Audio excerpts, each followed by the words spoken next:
En marzo de 1891, cuando las autoridades de la ciudad finalmente rompieron los candados de la morgue del sótano del Hospital General St. Mercy, en el norte de Boston, descubrieron 213 archivos de pacientes detallados, cada uno marcado con la misma anotación críptica, llamado a la gloria durante el tratamiento sagrado. Lo que hacía aterradores estos archivos no era solo la cantidad de muertes en 16 años, sino los síntomas finales idénticos que no coincidían con ninguna enfermedad conocida de la época.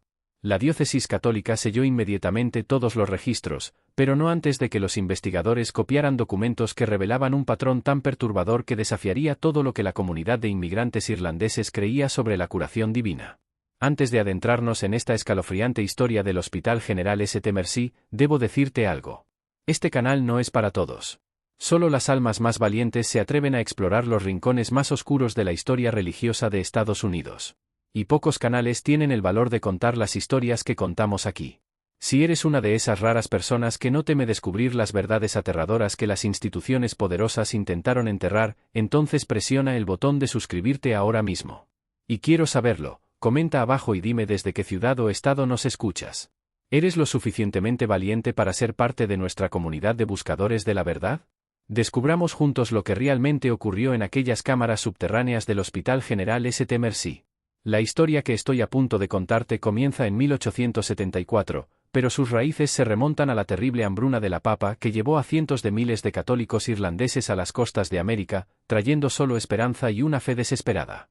El norte de Boston en 1874 era un laberinto de estrechas calles empedradas donde se escuchaba más el gaélico que el inglés. Los inmigrantes irlandeses que se hacinaban en los edificios de 3 pisos habían huido del hambre en su tierra natal solo para enfrentarse a otro tipo de desesperación en América. Los brotes de fiebre amarilla eran comunes, los accidentes en las fábricas mutilaban a los trabajadores con frecuencia y el parto se cobraba la vida de las madres a un ritmo alarmante. Los hospitales protestantes establecidos cobraban tarifas que la mayoría de las familias irlandesas no podían pagar, y muchos rechazaban directamente a los pacientes católicos, alegando preocupaciones morales sobre sus prácticas religiosas. En ese vacío intervinieron el Dr. Charles Bittman, la hermana Margaret O'Connor y el capellán Robert Sullivan, quienes anunciaron en la primavera de 1874 que abrirían el Hospital General St. Mercy como un faro de curación divina para los hijos olvidados de Dios. El edificio de ladrillo de 3 pisos en la calle Salem había albergado anteriormente un almacén textil, pero el trío pasó meses convirtiéndolo en lo que parecía ser una instalación médica legítima. El primer piso contenía un área de recepción dominada por un enorme crucifijo de madera, salas de tratamiento con equipo médico adecuado y una pequeña capilla donde los pacientes podían rezar antes de los procedimientos. El segundo piso albergaba las salas de pacientes con 20 camas, cada una con símbolos religiosos tallados a mano. Pero fue el sótano el que se convertiría en la fuente de las pesadillas, una serie de habitaciones llamadas cámaras de tratamiento sagrado, donde decían que ocurrían las curaciones más milagrosas. El Dr. Bittman presentó credenciales impresionantes de la Universidad de Edimburgo, afirmando especialización en terapéuticas experimentales bendecidas por guía divina. Era un hombre alto y delgado, de unos 50 años, con penetrantes ojos azules y cabello prematuramente blanco que mantenía meticulosamente arreglado. Sus manos siempre estaban impecablemente limpias y llevaba una pequeña cruz de plata en la solapa, detalles que hacían que las familias desesperadas confiaran en él implícitamente. La hermana Margaret O'Connor parecía una auténtica monja católica, con hábito tradicional y un rosario que nunca se separaba de ella. Hablaba con un suave acento irlandés y poseía una habilidad casi sobrenatural para consolar a los pacientes asustados con oraciones susurradas y toques gentiles. El capellán Sullivan, un hombre robusto con voz atronadora, oficiaba servicios que se podían escuchar a 3 cuadras de distancia. Sus sermones sobre la curación divina atraían multitudes de cientos, y sus ceremonias de bendición se volvieron legendarias en todo el barrio irlandés. La reputación del hospital creció gracias a testimonios de boca en boca que parecían demasiado milagrosos para ser falsos. Las familias murmuraban sobre parientes que habían ingresado en St. Mercy con tuberculosis terminal solo para salir completamente curados tras recibir tratamientos bendecidos en las cámaras del sótano. Se difundieron historias de huesos rotos que sanaban de la noche a la mañana, de fiebres infantiles que desaparecían instantáneamente tras recibir medicinas santificadas, y de ancianos que recuperaban fuerzas que no habían tenido en décadas. Los tratamientos siempre eran gratuitos para las familias sin recursos, financiados, según el Dr. Bittman, por generosos benefactores que deseaban permanecer en el anonimato por humildad cristiana. Lo que hacía estos testimonios particularmente convincentes era su nivel de detalle. Margaret Flynn contaba a quien quisiera escucharla como su hijo Tommy, de 7 años, moría de neumonía cuando lo llevó a St. Mercy en desesperación. Después de 3 días de tratamientos sagrados, Tommy corría de nuevo por las calles, más sano que nunca. Patrick O'Brien juraba que su esposa Mary había sido curada de la tisis que 3 médicos distintos habían declarado incurable. No eran vagas afirmaciones de mejora, eran transformaciones completas que desafiaban toda explicación médica. La comunidad católica irlandesa abrazó a St. Mercy como prueba de que Dios favorecía a su pueblo sufriente. El padre M. C. Kenna, de la iglesia de St. Leonard, enviaba regularmente feligreses al hospital, alabando la combinación de ciencia médica e intervención divina del Dr. Bittman. El periódico de Boston Pilot, el diario católico irlandés de la ciudad, publicaba artículos elogiosos sobre el Hospital Milagroso del Norten y su trinidad de ángeles sanadores. Incluso los periódicos protestantes más escépticos reconocían que algo notable ocurría en St. Mercy, aunque lo atribuían al poderoso efecto de la fe y la sugestión sobre la mente inmigrante. Para 1876, el Hospital General St. Mercy trataba casi 200 pacientes al mes, con una lista de espera de varias semanas. Las familias acampaban fuera del edificio, durmiendo sobre los adoquines con la esperanza de conseguir tratamiento para sus seres queridos. El Dr. Bittman instituyó un proceso de selección que llamaba Guía Divina, asegurando que oraba sobre cada solicitud y aceptaba solo a aquellos pacientes que Dios le revelaba como listos para la curación. Esta política selectiva solo aumentó el misterio del hospital y la desesperación de las familias por ser admitidas. El éxito del hospital atrajo la atención de profesionales médicos de toda Nueva Inglaterra. El Dr. Harrison Wells, del Hospital General de Massachusetts, solicitó permiso para observar los procedimientos milagrosos, pero fue cortésmente rechazado bajo el argumento de que la curación divina requería fe pura, no contaminada por el escepticismo científico. Cuando se le presionaba para obtener detalles sobre sus métodos de tratamiento, el Dr. Bittman sonreía suavemente y explicaba que combinaba el conocimiento médico tradicional con rituales sagrados transmitidos por generaciones de sanadores fieles. Afirmaba que sus medicinas eran purificadas mediante la oración y bendecidas durante ceremonias santas, lo que las hacía mucho más efectivas que los productos farmacéuticos ordinarios. La primera grieta en la fachada divina de St. Mercy apareció en la mañana envuelta en niebla del 13 de octubre de 1876, cuando Bridget McCarthy, una niña de 8 años, salió tambaleándose de las cámaras del sótano del hospital en un estado que los testigos luego tendrían dificultades para describir con coherencia. La señora Catherine O'Malley, que esperaba en la sala de recepción noticias sobre el tratamiento de su esposo, observó horrorizada cómo la niña emergía de las escaleras del sótano, caminando de una manera antinaturalmente rígida. Sus pequeñas manos estaban apretadas en puños tan fuertes que las uñas habían perforado la piel, haciendo brotar sangre de las palmas. Se movía como un juguete de cuerda, diría más tarde la señora O'Malley a los investigadores, con la voz temblorosa por el recuerdo. Sus ojos estaban completamente abiertos, pero no veían nada de este mundo. Y el olor. Dios mío, el olor que la seguía al subir las escaleras no se parecía a nada que hubiera sentido antes. No era medicina ni desinfectante. Era dulce y podrido al mismo tiempo, como flores que han estado demasiado tiempo sobre una tumba. Los labios de Bridget se movían constantemente, pero no salía sonido alguno. Cuando la hermana Margaret O'Connor corrió hacia ella para interceptarla, Bridget comenzó de repente a hablar en lo que parecía ser latín. Sin embargo, su voz tenía una cualidad sobrenatural que hizo que varios testigos se persignaran instintivamente. Las palabras no eran el latín familiar de los servicios eclesiásticos, sino algo más antiguo, más gutural, que parecía surgir desde lo profundo de su pecho y no de su garganta. El Dr. Bittman apareció al instante, su habitual calma reemplazada por una visible agitación. Tomó a Bridget en brazos y la llevó de regreso al sótano, pero no antes de que la señora O'Malley notara algo que la atormentaría por el resto de su vida. Las uñas de la niña, que habían sido normales cuando su madre la llevó 2 días antes, ahora estaban completamente negras, como si hubieran sido sumergidas en tinta o quemadas desde dentro. Está experimentando visiones divinas, explicó apresuradamente el Dr. Bittman a las familias preocupadas en la sala de espera. A veces, los tratamientos sagrados abren portales hacia los reinos celestiales que abruman las mentes jóvenes. Necesita silencio absoluto y oración continua para regresar a nuestro mundo. Sus palabras sonaban tranquilizadoras, pero sus manos temblaban levemente mientras hablaba, y gotas de sudor aparecían en su frente a pesar del aire frío de octubre. Bridget McCarthy nunca fue vista de nuevo.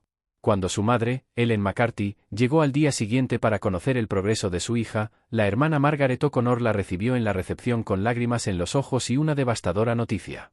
La pequeña Bridget había sido llamada a casa por Dios durante la noche, incapaz su pequeño corazón de soportar la abrumadora alegría de la comunión divina. Explicaron que el cuerpo de la niña había sido tan transformado por la luz sagrada que ya no era apto para ser visto en este mundo, y que había sido bendecido y enterrado en el cementerio privado del hospital, detrás del edificio. Los gritos de angustia de Ellen McCarthy resonaron por todo el norte en aquella tarde, pero su dolor fue suavizado por las amables explicaciones del capellán Sullivan. Pasó horas con la madre desconsolada, explicándole cuán bendecida era por haber dado a luz a una niña tan pura que Dios la había elegido para la santidad inmediata. Bridget no ha muerto, le aseguró. Ha ascendido a un reino más alto de existencia y ahora intercede en el cielo por otros niños enfermos que necesitan sanación. La historia podría haber terminado ahí, otro trágico episodio en una comunidad acostumbrada a la muerte. Pero 3 días después ocurrió algo que cambiaría todo.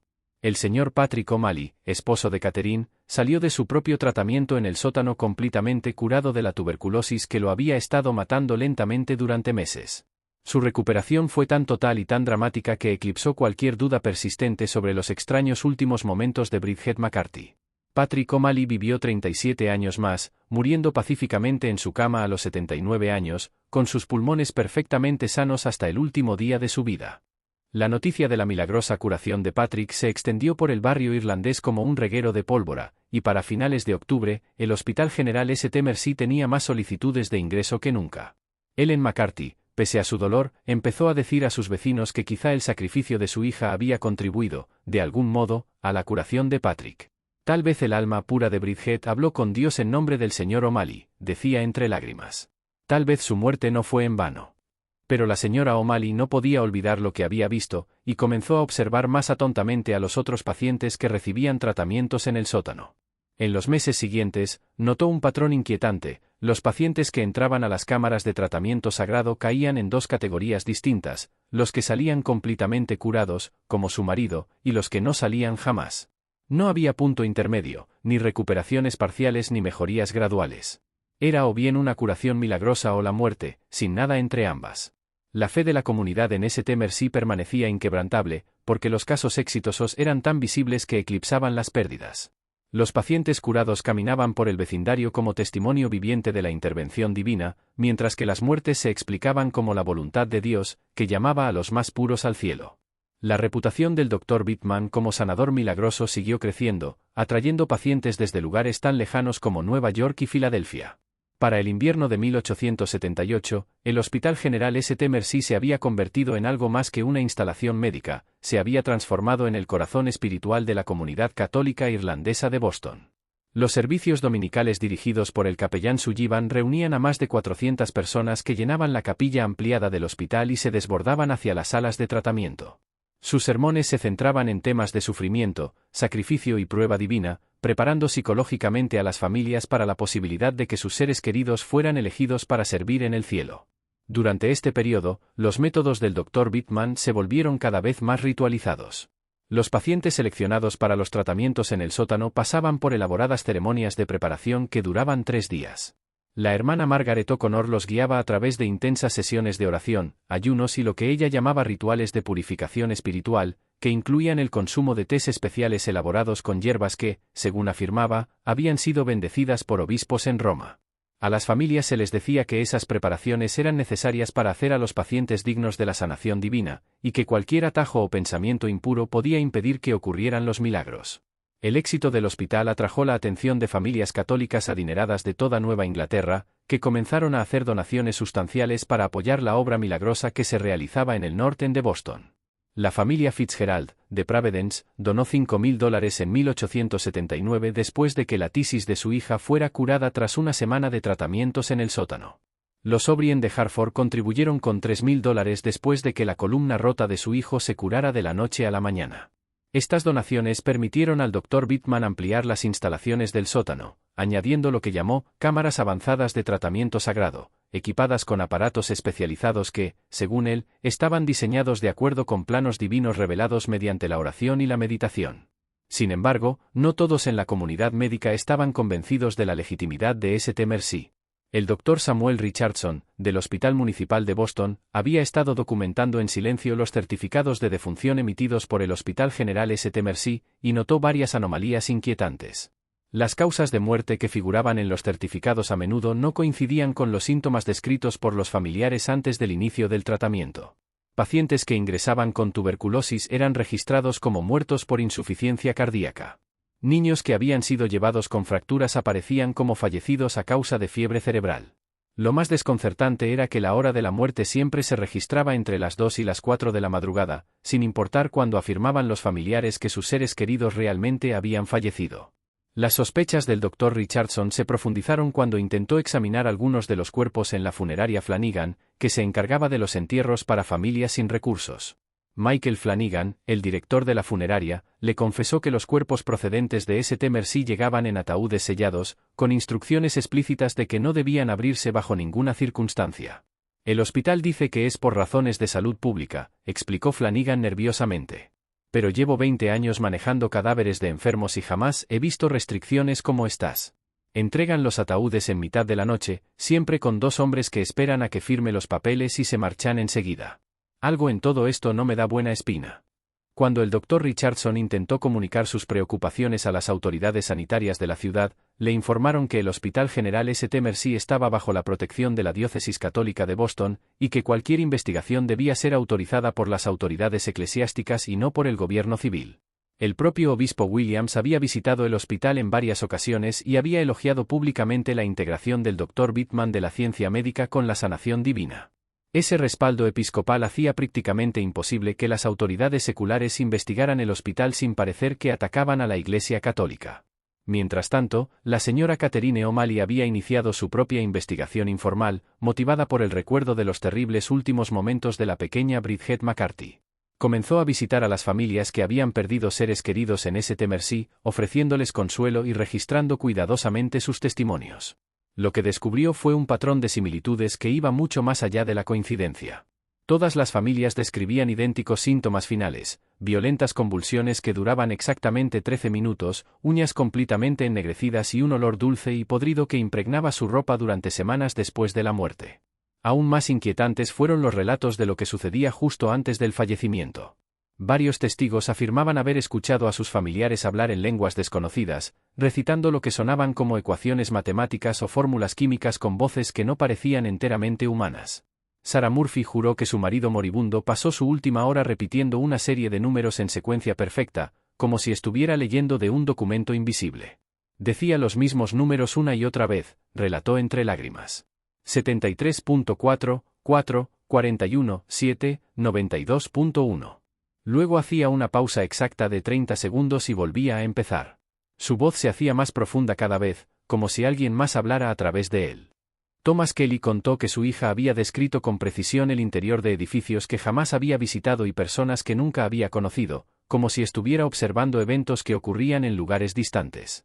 La pequeña Mary me habló de una habitación con paredes cubiertas de frascos llenos de líquidos de colores y hombres con batas blancas escribiendo en cuadernos de cuero, recordó visiblemente perturbado. Describió exactamente cuántas ventanas tenía un edificio al otro lado de la ciudad que nunca había visto. Y conocía los nombres de las personas que trabajaban allí. Pero lo más extraño fue como lo decía, no como una niña imaginando, sino como alguien que describe algo que está viendo frente a sus ojos. Quizás el testimonio más perturbador fue el de la viuda Elizabeth Connelly, cuyo esposo, Shaun, había muerto tras recibir tratamiento por una pierna rota en un accidente minero. Shaun nunca fue un hombre instruido, explicó a la señora O'Malley, retorciéndose las manos con nerviosismo. Apenas sabía escribir su nombre.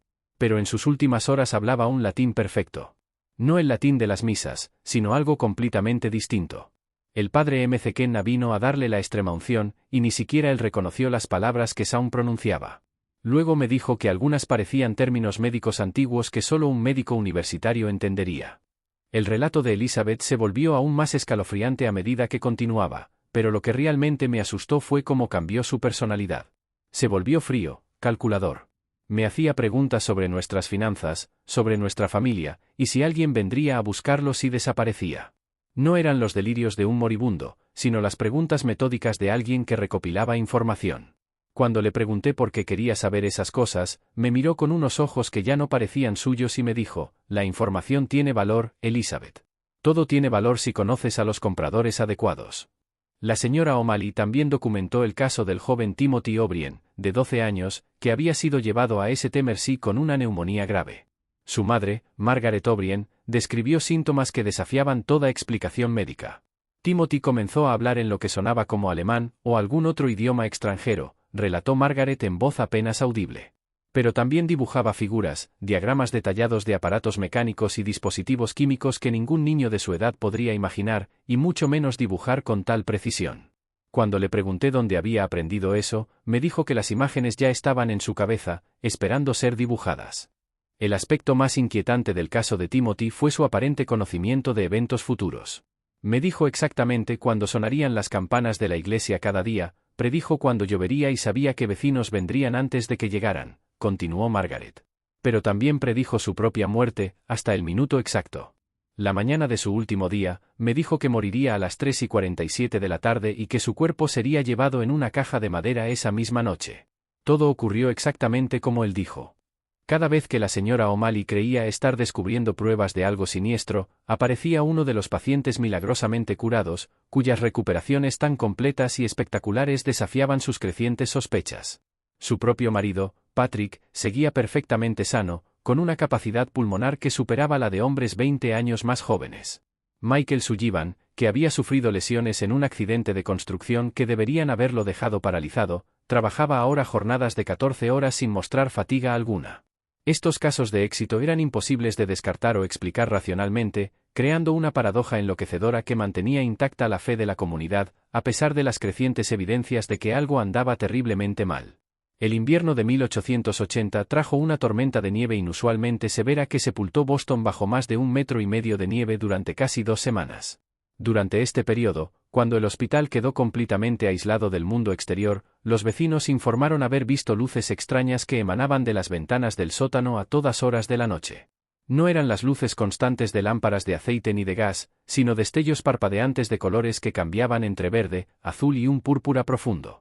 Cuando finalmente terminó la tormenta y se reanudaron las operaciones normales, se informó que 17 pacientes que habían estado recibiendo tratamiento durante el temporal habían ascendido a la gloria celestial en medio de la tormenta sagrada.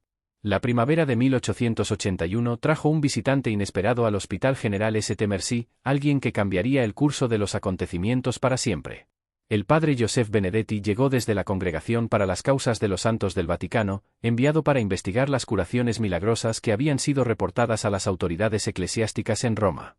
A diferencia del clero local, que había aceptado St. Mercy sin cuestionarlo, el padre Benedetti poseía un enfoque metódico, casi científico, para evaluar los supuestos milagros. Había pasado 15 años investigando intervenciones divinas por toda Europa y había desarrollado técnicas para distinguir los verdaderos milagros de los fraudes elaborados. El padre Benedetti era un hombre pequeño y callado, de unos 60 años, con unos ojos grises agudos que no dejaban pasar nada por alto y una forma de hablar que hacía que la gente sintiera la necesidad de decirle toda la verdad. Hablaba un inglés perfecto con solo un leve acento italiano, y su amplio conocimiento de la ciencia médica solía sorprender a quienes esperaban un sacerdote parroquial común. Lo que lo hacía particularmente peligroso para cualquier posible engaño era su formación en química y anatomía, materias que había estudiado en la Universidad de Bolonia antes de ingresar al sacerdocio. El Dr. Bittman dio la bienvenida al padre Benedetti con aparente entusiasmo, ofreciéndole acceso completo a los registros de pacientes y a las instalaciones de tratamiento. No tenemos nada que ocultar al representante de Dios, declaró públicamente. Sin embargo, la señora O'Malley notó que las manos del doctor temblaban ligeramente cuando estrechó la mano del sacerdote. Nuestra labor aquí está bendecida por la gracia divina, y acogemos con gusto toda oportunidad de demostrar el poder milagroso de la fe combinada con el conocimiento médico. El padre Benedetti comenzó su investigación examinando los casos documentados de curaciones milagrosas y solicitando los historiales médicos detallados de antes y después del tratamiento. Lo que descubrió de inmediato despertó su preocupación. Los registros previos eran meticulosos, describiendo síntomas específicos, signos vitales y la progresión de la enfermedad. Sin embargo, los registros posteriores eran sorprendentemente escuetos, limitándose casi siempre a una sola anotación: el paciente respondió completamente al tratamiento sagrado. Todos los síntomas desaparecieron. Alta en perfecto estado de salud. Cuando el padre Benedetti pidió entrevistar a algunos de los pacientes milagrosamente curados, se topó con obstáculos inesperados. Muchos de los casos más célebres aparentemente se habían mudado de Boston poco después de su recuperación, sin dejar dirección alguna. Otros habían muerto por causas no relacionadas, a pesar de su supuesta salud perfecta. De los pacientes que pudo localizar e interrogar, varios presentaban lagunas de memoria sobre su experiencia durante el tratamiento. Recordaban haber entrado en las cámaras del sótano y luego despertarse completamente sanos, sin ningún recuerdo de lo ocurrido durante el procedimiento. Michael Sullivan, el obrero que había recuperado la movilidad tras una lesión paralizante, aceptó reunirse con el padre Benedetti, pero tuvo dificultades para ofrecer detalles coherentes sobre su experiencia. «Es lo más extraño, padre», confesó, rascándose la cabeza con desconcierto. «Recuerdo que la hermana Margaret me dio un té que sabía a almendras amargas, y después todo se vuelve borroso. Tuve sueños, o al menos creo que fueron sueños, en los que flotaba sobre mi cuerpo y veía a hombres con batas blancas haciéndome cosas que no podía ver con claridad. Cuando desperté, podía mover las piernas otra vez, mejor que antes del accidente. Pero a veces tengo pesadillas en las que estoy en un lugar que es muy caliente y muy frío al mismo tiempo, y oigo voces hablando en lenguas que no reconozco». La investigación del padre Benedetti tomó un giro más serio cuando pidió permiso para presenciar personalmente una de las sesiones de tratamiento sagrado. El Dr. Bittman accedió al principio, pero luego impuso condiciones cada vez más restrictivas. El sacerdote tendría que someterse al mismo ritual de purificación de 3 días que los pacientes. Debería hacer votos de silencio respecto a todo lo que presenciara. Y lo más inusual, debía consumir las mismas sustancias santificadoras administradas a los pacientes para asegurar su dignidad espiritual al contemplar la sanación divina. Estas exigencias le parecieron al padre Benedetti sumamente irregulares. En 15 años de investigación, jamás había encontrado restricciones que impidieran a los representantes de la Iglesia observar un supuesto milagro. En su experiencia, los verdaderos milagros podían ser presenciados por cualquiera, sin necesidad de preparaciones especiales ni de ingerir compuestos químicos. Los elaborados requisitos sugerían que el Dr. Bittman o bien trataba con fenómenos psicológicos que requerían estados mentales específicos, o bien ocultaba procedimientos que no parecerían milagrosos a ojos de un observador entrenado. El padre Benedetti decidió entonces emprender una investigación más encubierta. Reclutó la ayuda de la señora Catherine O'Malley, cuya documentación informal lo había impresionado por su minuciosidad y precisión. Juntos comenzaron a elaborar un mapa del verdadero diseño del hospital, cronometrar los movimientos del personal y registrar la llegada y salida de suministros inusuales. Lo que descubrieron fue una operación mucho más compleja de lo que cualquiera había imaginado, que se extendía mucho más allá de la medicina. Entregas nocturnas llegaban por la entrada trasera del hospital 3 veces por semana, siempre entre la 1 y las 4 de la madrugada. Los envíos incluían cajas de madera marcadas con símbolos que el padre Benedetti reconoció por sus estudios de alquimia medieval, recipientes de vidrio llenos de líquidos que iban del transparente al púrpura intenso, y aparatos metálicos que parecían más propios de un laboratorio que de un hospital. Lo más inquietante eran las llegadas periódicas de hombres que no parecían médicos, sino empresarios vestidos con trajes caros, que se reunían en privado con el Dr. Bittman en su despacho, siempre llevando portafolios de cuero que custodiaban celosamente. La señora O'Malley descubrió que el sótano del hospital se extendía mucho más allá de lo que indicaban los planos oficiales. Midiendo cuidadosamente el exterior del edificio y comparándolo con su interior, determinó que había al menos 3 habitaciones que no podían accederse desde la escalera principal. Estas cámaras ocultas estaban conectadas a una entrada separada que daba al callejón detrás del edificio, lo que permitía entrar y salir sin ser vistos por pacientes ni visitantes en la recepción principal. El gran avance en la investigación del padre Benedetti provino de una fuente inesperada.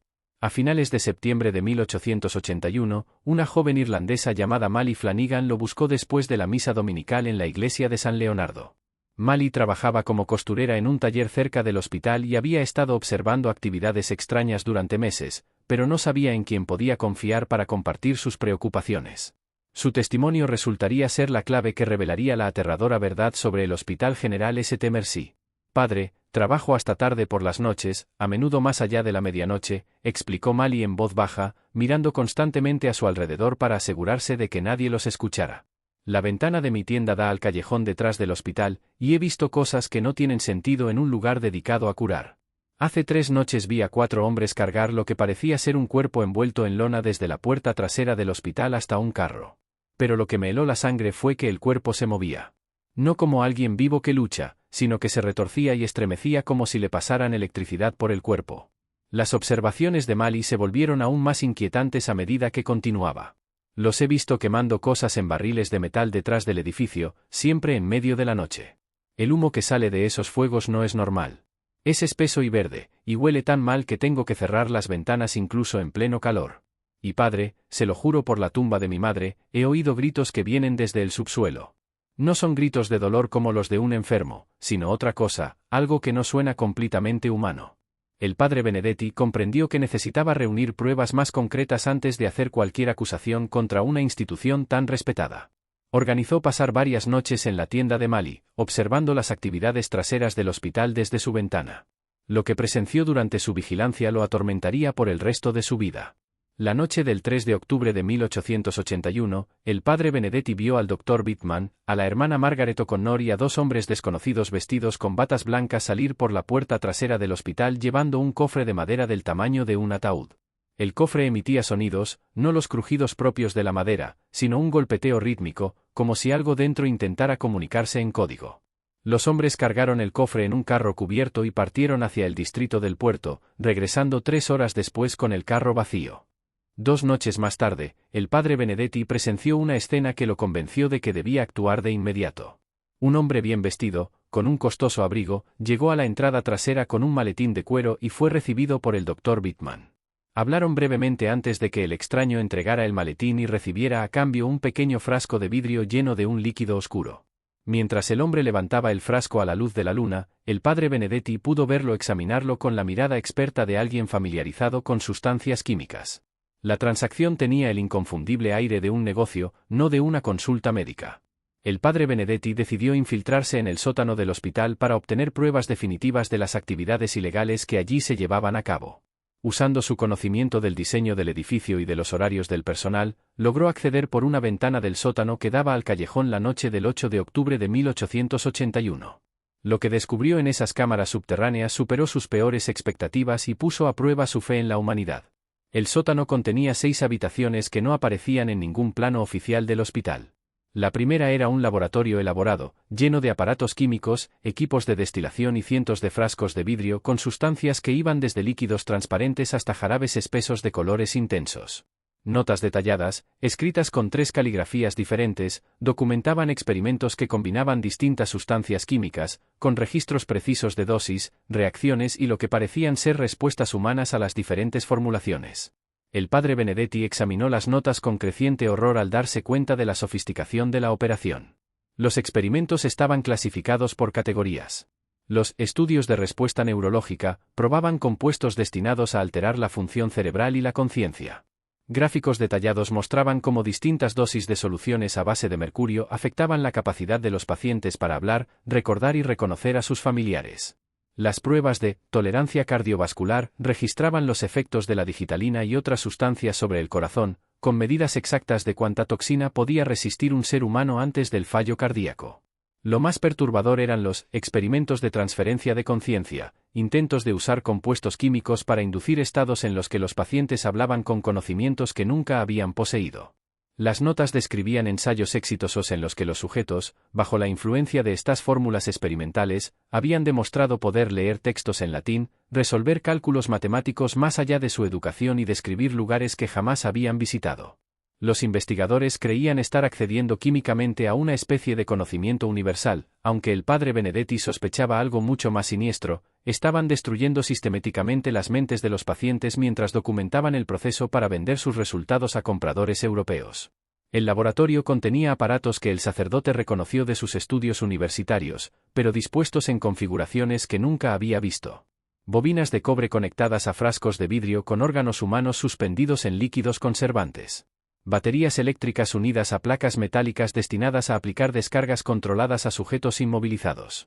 Aún más escalofriante era una serie de dispositivos de inyección calibrados para administrar dosis precisas de compuestos experimentales directamente en la médula espinal y el tejido cerebral. Frascos de vidrio alineaban las paredes, cada uno etiquetado con códigos crípticos y conteniendo especímenes que hicieron que el estómago del padre Benedetti se revolviera. Muestras de tejido cerebral flotaban en líquidos transparentes, con notas sobre las últimas palabras y los cambios de comportamiento de los sujetos. Corazones mostraban daños químicos acompañados de descripciones precisas de cómo el órgano fallaba bajo distintas exposiciones tóxicas. Los hígados, deteriorados por el veneno, revelaban cuánto tardaban las toxinas en acumularse en el cuerpo humano. La segunda habitación contenía equipo médico que el padre Benedetti no reconoció. Mesas metálicas con correas de cuero dispuestas con precisión, aparatos que parecían diseñados para aplicar descargas eléctricas controladas a partes específicas del cuerpo, e instrumentos quirúrgicos que daban la impresión de haberse usado en pacientes conscientes. Lo más aterrador eran los diagramas anatómicos colgados en las paredes, cubiertos de anotaciones sobre puntos óptimos de inyección, umbrales máximos de tolerancia y zonas preferidas para la extracción de órganos. Los instrumentos quirúrgicos estaban dispuestos con una precisión militar, cada herramienta diseñada para procedimientos específicos que parecían priorizar la recopilación de datos por encima de la supervivencia del paciente. Las sierras óseas estaban marcadas con medidas exactas para realizar aperturas craneales precisas. Las agujas de inyección, de distintos tamaños, estaban calibradas para penetrar diferentes profundidades de tejido. Los recipientes de recolección estaban diseñados para capturar y medir la pérdida de sangre, fluidos orgánicos y otras muestras biológicas durante los procedimientos. El equipo más sofisticado parecía destinado a monitorear a los pacientes durante las pruebas experimentales. Dispositivos mecánicos registraban el ritmo cardíaco, los patrones de respiración y la temperatura corporal mientras los sujetos eran sometidos a experimentos. Aparatos de grabación documentaban las respuestas verbales y las reacciones físicas de los pacientes a distintos compuestos. Todo el sistema estaba diseñado para extraer la máxima cantidad de datos científicos del sufrimiento humano, manteniendo registros detallados destinados a la venta comercial. Pero fue la tercera sala la que reveló el verdadero horror del Hospital General St. Mercy. Archiveros llenaban las paredes, repletos de cientos de expedientes de pacientes, mucho más detallados que los mantenidos en los pisos superiores. Cada archivo contenía fotografías de los pacientes antes, durante y después del tratamiento, junto con documentación meticulosa de sus respuestas a los distintos procedimientos experimentales. Los expedientes no estaban organizados por nombre del paciente ni por condición médica, sino por categorías como sujetos de alta tolerancia, casos de respuesta rápida y, de manera especialmente escalofriante, población de prueba desechable. Las manos del padre Benedetti temblaban mientras revisaba uno tras otro, cada expediente revelando un aspecto distinto del sistema de experimentación que se llevaba a cabo sobre pacientes desprevenidos. Los registros demostraban que el Dr. Bittman y sus colaboradores estaban probando compuestos farmacéuticos para lo que parecían ser empresas químicas europeas, utilizando a pobres inmigrantes irlandeses como sujetos de prueba involuntarios. Las supuestas curaciones milagrosas eran los casos de pacientes que habían sobrevivido a los tratamientos experimentales efectivos. Las muertes correspondían a aquellos que habían recibido dosis letales o habían reaccionado fatalmente a sustancias tóxicas. Los archivos también revelaban las verdaderas identidades del personal del hospital. El Dr. Charles Bittman era en realidad el Dr. Klaus Weissmann, un médico alemán expulsado de la Universidad de Heidelberg por realizar experimentos humanos no autorizados. La hermana Margaret O'Connor era Margaret Osborne, una ex enfermera despedida del Hospital de Londres por robar morfina y falsificar registros médicos. El capellán Robert Sullivan era en realidad Robert Steinberg, quien nunca había sido ordenado sacerdote, pero había aprendido a realizar ceremonias religiosas convincentes durante su tiempo como estafador en Filadelfia. Justo cuando el padre Benedetti estaba fotografiando las pruebas más incriminatorias con una pequeña cámara que había llevado para documentar todo, escuchó pasos en las escaleras del sótano y comprendió que estaban a punto de descubrirlo. La verdad estaba al alcance de su mano, pero debía escapar con vida para poder exponer la horrenda conspiración que había cobrado la vida de 213 inocentes bajo la fachada de sanación divina. El padre apagó su pequeña lámpara de aceite y se ocultó tras los archivadores, presionándose contra la pared mientras las pisadas se acercaban. A través de un pequeño hueco entre los muebles, podía ver el titilar de las linternas que iluminaban las salas secretas del laboratorio. Dos voces se hicieron audibles. El Dr. Bittman hablaba en un tono urgente y contenido con alguien que el sacerdote no reconoció. El investigador del Vaticano está acercándose demasiado, decía Bittman, su acento refinado deslizándose hacia una pronunciación marcadamente germánica. Benedetti ha estado haciendo preguntas sobre pacientes que no podemos presentar para entrevistas. Si descubre las operaciones del sótano, 16 años de trabajo serán destruidos y nuestros contratos europeos se cancelarán de inmediato. La segunda voz era de una mujer, pero no la de la hermana Margaret O'Connor. Esta voz tenía un marcado acento británico y la autoridad de alguien acostumbrado a dar órdenes. Dr. Weissmann, su apego emocional a esta farsa se está convirtiendo en un problema. El sindicato ha extraído todo el valor posible de este experimento. Hemos documentado resultados de 213 sujetos de prueba, datos farmacéuticos valorados en más de $400.000 en los mercados europeos. El experimento con la población irlandesa ha cumplido su propósito. La sangre del padre Benedetti se heló al darse cuenta de que estaba escuchando a los cerebros detrás del fraude médico más elaborado de la historia estadounidense. La mujer siguió hablando, revelando detalles que superaban incluso las peores sospechas del sacerdote. Nuestros compradores en Viena, Berlín y Londres han recibido documentación completa sobre niveles de tolerancia, tiempos de reacción y tasas de mortalidad de 47 compuestos químicos diferentes.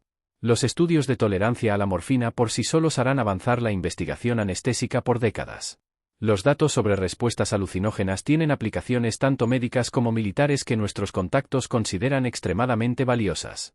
La respuesta de Bittman reveló el cálculo frío tras su fachada de devoción religiosa. La belleza de esta operación, dijo, es su cobertura perfecta. La sanación religiosa atrae a los más desesperados y menos educados, personas que no cuestionan síntomas extraños ni exigen explicaciones detalladas.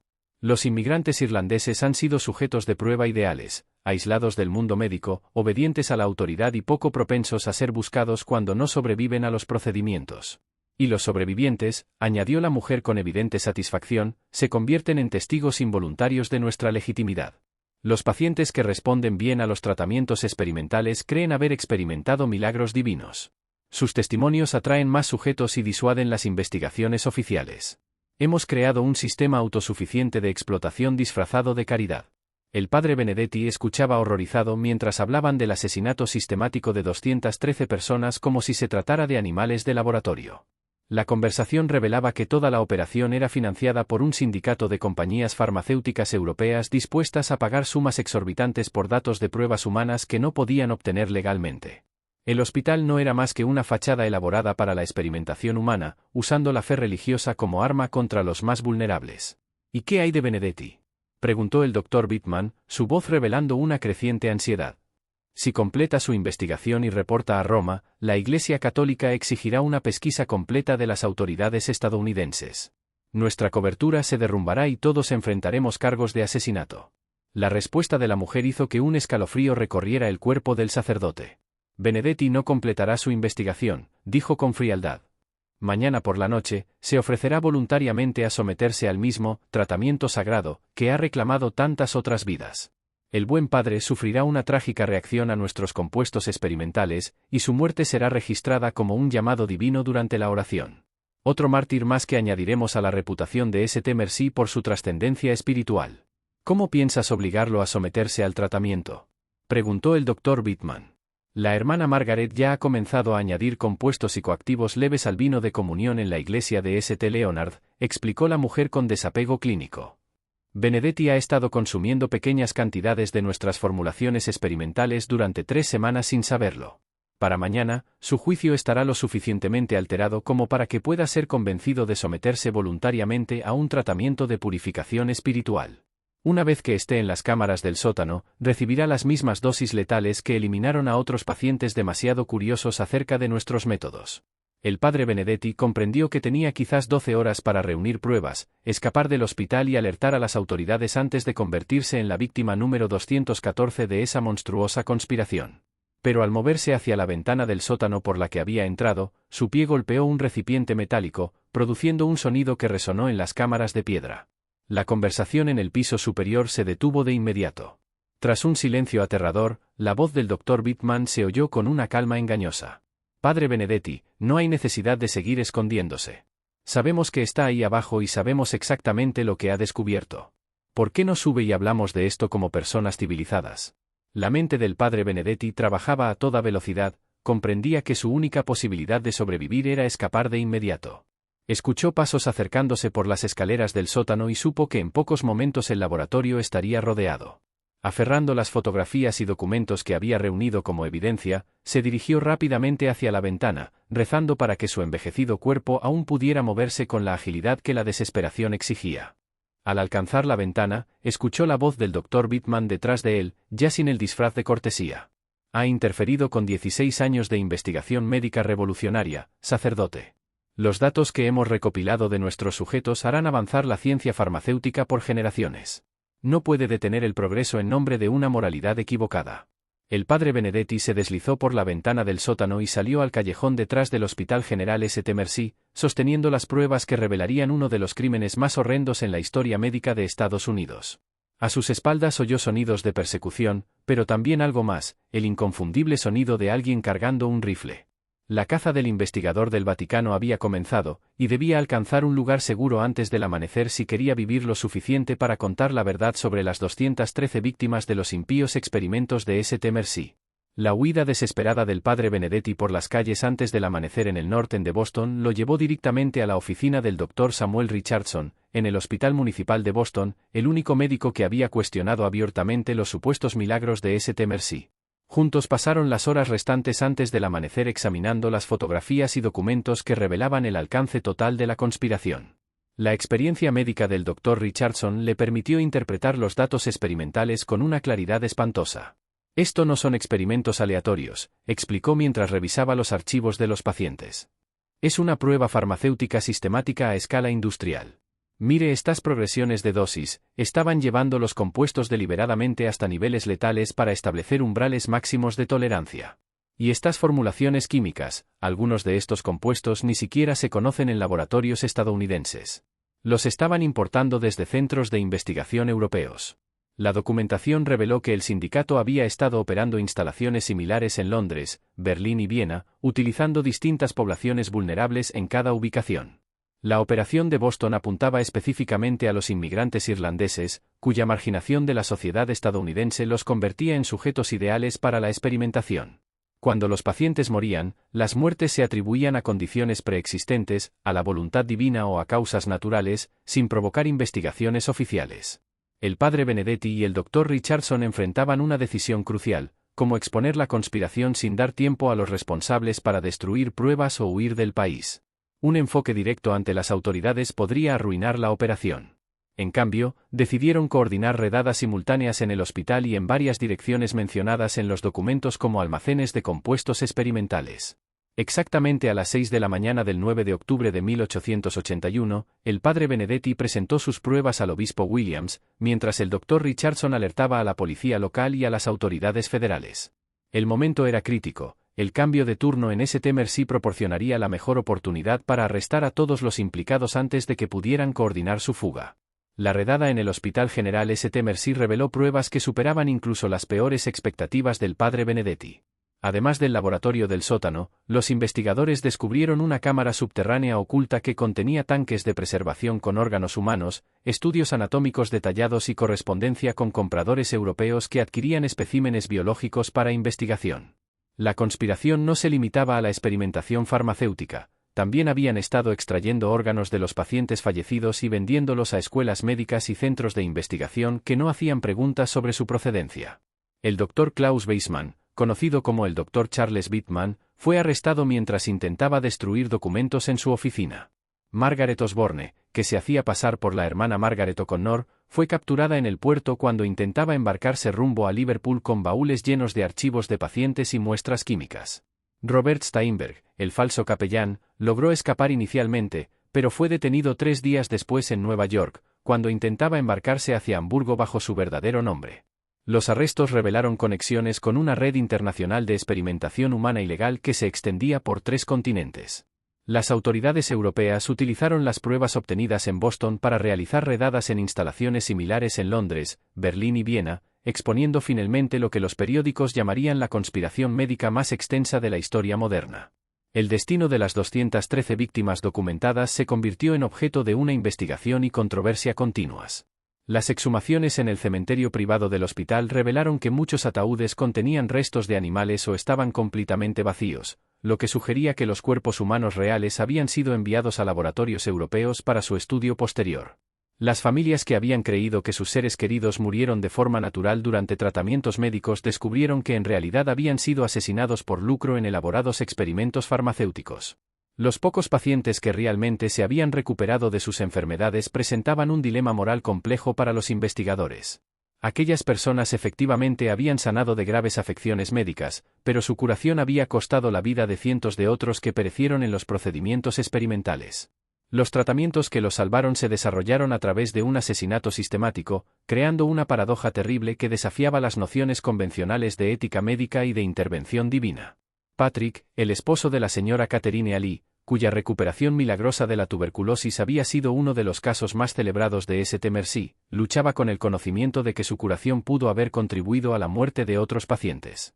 ¿Cómo puedo estar agradecido por mi vida si provino de algo tan maligno?, preguntó al padre Benedetti durante una de sus conversaciones después de que se revelara la conspiración. ¿Fue mi recuperación una bendición de Dios o simplemente tuve la suerte de sobrevivir a algo que mató a 213 personas inocentes? El escándalo internacional que rodeó al Hospital General St. Merci llevó a importantes reformas en la supervisión médica y en el control de las instituciones religiosas. La Iglesia Católica implementó nuevos requisitos para verificar las credenciales y antecedentes del personal médico que operaba bajo espacios de la Iglesia. Las autoridades estadounidenses establecieron una supervisión federal sobre los procedimientos médicos experimentales y exigieron documentación detallada de todas las pruebas farmacéuticas que involucraran a sujetos humanos. El edificio que albergó el Hospital General St. Merci fue demolido en la primavera de 1882, pero el terreno permaneció vacío durante más de 3 décadas porque los residentes locales creían que estaba maldito. Finalmente, la ciudad compró el lote y lo convirtió en un pequeño parque con una placa conmemorativa en honor a las 213 víctimas de lo que pasó a conocerse como los asesinatos de St. Merci. La inscripción de la placa dice simplemente: en memoria de aquellos que buscaron la curación y encontraron la muerte. Que su sacrificio nos enseñe a cuestionar a quienes reclaman autoridad divina sobre el sufrimiento humano. El Dr. Klaus Weissmann fue condenado a muerte y ejecutado en 1883, manteniendo hasta sus últimos momentos que sus experimentos habían avanzado la ciencia médica y salvado más vidas de las que habían costado. Margaret Osborne recibió cadena perpetua y murió en prisión en 1901, afirmando en sus últimos años que había actuado por genuino deseo de ayudar a los pacientes y que había sido engañada sobre la verdadera naturaleza de los procedimientos experimentales. Robert Steinberg fue sentenciado a 25 años, pero solo cumplió 12 antes de morir de tuberculosis en 1893, la misma enfermedad que había afirmado falsamente poder curar mediante la intervención divina. El padre Joseph Benedetti regresó a Roma en 1882, donde pasó el resto de su carrera desarrollando protocolos para la investigación de supuestos milagros, con el fin de evitar que fraudes similares utilizaran la fe religiosa como cobertura para actividades criminales. Sus informes detallados sobre el caso St. Merci se convirtieron en lectura obligatoria para los investigadores del Vaticano y establecieron los estándares para verificar curaciones divinas que aún se aplican hoy. El legado más perturbador de la conspiración de St. Merci fue el descubrimiento de que se habían intentado operaciones similares en otras ciudades estadounidenses, dirigidas a diferentes poblaciones vulnerables mediante diversas formas de curación religiosa fraudulenta. El éxito de la instalación de Boston inspiró a imitadores que buscaron explotar la fe con fines lucrativos, lo que llevó a una ola de investigaciones que reveló hasta qué punto individuos sin escrúpulos estaban dispuestos a manipular la creencia de la gente desesperada en la intervención divina. En las décadas posteriores a la exposición de los asesinatos de St. Merci, historiadores e investigadores médicos continuaron estudiando el caso como un ejemplo de cómo la autoridad institucional y la fe religiosa podían ser convertidas en armas contra los miembros más vulnerables de la sociedad. Los registros detallados mantenidos por los conspiradores ofrecieron una visión sin precedentes tanto de los métodos utilizados para explotar comunidades religiosas como de las técnicas psicológicas empleadas para mantener la cooperación de las víctimas, incluso cuando estaban siendo asesinadas sistemáticamente. La historia del Hospital General St. Merci sirve como un escalofriante recordatorio de que el mal a menudo se disfraza de caridad, y de que aquellos que afirman hablar en nombre de Dios deben ser sometidos a los más altos estándares de responsabilidad y transparencia. Las 213 víctimas de esta conspiración murieron creyendo que recibían sanación divina, cuando en realidad estaban siendo sacrificadas en el altar de la ambición científica y la codicia corporativa. Sus muertes nos desafían a mantenernos vigilantes ante quienes buscan explotar nuestra fe, nuestra desesperación y nuestra confianza en la búsqueda del poder y el beneficio. Si has llegado hasta el final de este oscuro relato, no eres como la mayoría. Tienes el valor de enfrentar las verdades incómodas que otros prefieren ignorar. La historia del Hospital General St. Merci nos recuerda que los monstruos no siempre parecen monstruos, a veces llevan batas blancas y hábitos religiosos, y hablan de curación mientras destruyen. ¿Qué opinas de este horripilante capítulo de la historia médica estadounidense? ¿Crees que un mal tan sistemático podría haber permanecido oculto bajo la autoridad religiosa durante 16 años sin que nadie descubriera la verdad? Comparte tus pensamientos en los comentarios. Y si esta historia te ha provocado escalofríos, compártela con alguien que también aprecie los misterios oscuros. Dale, me gusta, para apoyar nuestra investigación sobre estos secretos enterrados y suscríbete para unirte a nuestra comunidad de buscadores de la verdad que no temen explorar las sombras de la historia. Hasta la próxima. Recuerda, los monstruos más aterradores suelen ser aquellos que logran convencernos de que son nuestros salvadores.